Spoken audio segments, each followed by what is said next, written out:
Santapan Harian Selasa 21 Februari 2023. Inilah program Santapan Harian, sebuah program yang mengajak Anda menelusuri isi Alkitab, agar Anda menemukan makna firman Tuhan sesuai dengan konteksnya. Santapan Harian tertuju bagi Anda yang ingin memiliki kehidupan rohani yang segar, kuat, dan sigap. Hari ini kita akan membaca 2 Raja-Raja pasalnya yang ke-24, ayatnya yang ke-18, hingga pasalnya yang ke-25, ayatnya yang ke-21. Namun, kita akan membacanya pada pasalnya yang ke-24, ayatnya yang ke-18, hingga ayatnya yang ke-20. Sebelumnya, mari kita berdoa.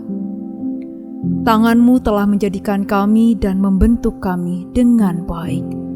Berilah kami pengertian, agar kami dapat memahami kebaikan dan kebenaran sabda di dalam firman-Mu. Di dalam Kristus Yesus, Sang terang firman, kami berdoa. Amin. 2 Raja-Raja 24 ayat 18-20. Zedekia berumur 21 tahun pada waktu ia menjadi raja, dan 11 tahun lamanya ia memerintah di Yerusalem. Nama ibunya ialah Hamutal binti Yeremia dari Libna. Ia melakukan apa yang jahat di mata Tuhan, tepat seperti yang dilakukan Yoyakim. Sebab oleh karena murka Tuhanlah terjadi hal itu terhadap Yerusalem dan Yehuda, yakni bahwa ia sampai membuang mereka dari hadapannya. Zedekia memberontak terhadap Raja Babel.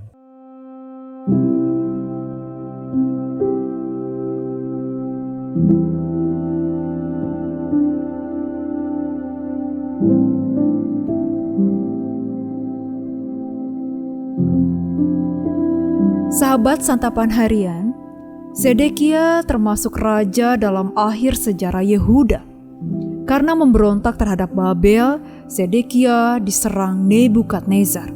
Anak-anaknya dibunuh dan dia sendiri dibunuh di Babel. Alkitab menggambarkan kehancuran Yehuda secara menyeluruh. Perkakas dari bait Allah dan semua orang penting diangkut ke Babel. Alkitab dengan jelas mengatakan bahwa Allah sendirilah yang meremukkan Yehuda. Harapan masa depan dan hidup yang lebih baik hanya mungkin jika ada kesadaran akan dosa-dosa yang telah dilakukan. Itulah yang disuarakan oleh para nabi. Kesabaran dan pengampunan dari Tuhan tidak dapat dipermainkan. Yehuda tak bisa lagi mengelak dari kehancuran. Berbagai tonggak kehancuran juga terjadi dalam sejarah umat manusia. Berlin, Auschwitz, Stalingrad, Hiroshima, dan Nagasaki. Kejahatan kemanusiaan dan kengerian sejarah akibat kejahatan hati manusia bukan hal yang asing dalam sejarah modern. Jika terus terjadi penyangkalan terhadap dosa-dosa sejarah, maka tidak mungkin ada masa depan dan kehidupan yang lebih baik. Konsekuensi dosa bisa sangat menghancurkan, seperti yang kita baca pada sejarah Yehuda. Kenyataan hari-hari gelap harus dijalani di pembuangan di Babel.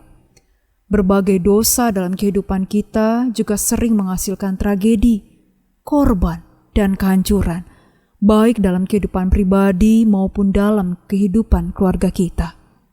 Betapa kita hidup dalam penyangkalan dosa-dosa tersebut. Namun Tuhan terus hadir dan bekerja dalam kehidupan kita.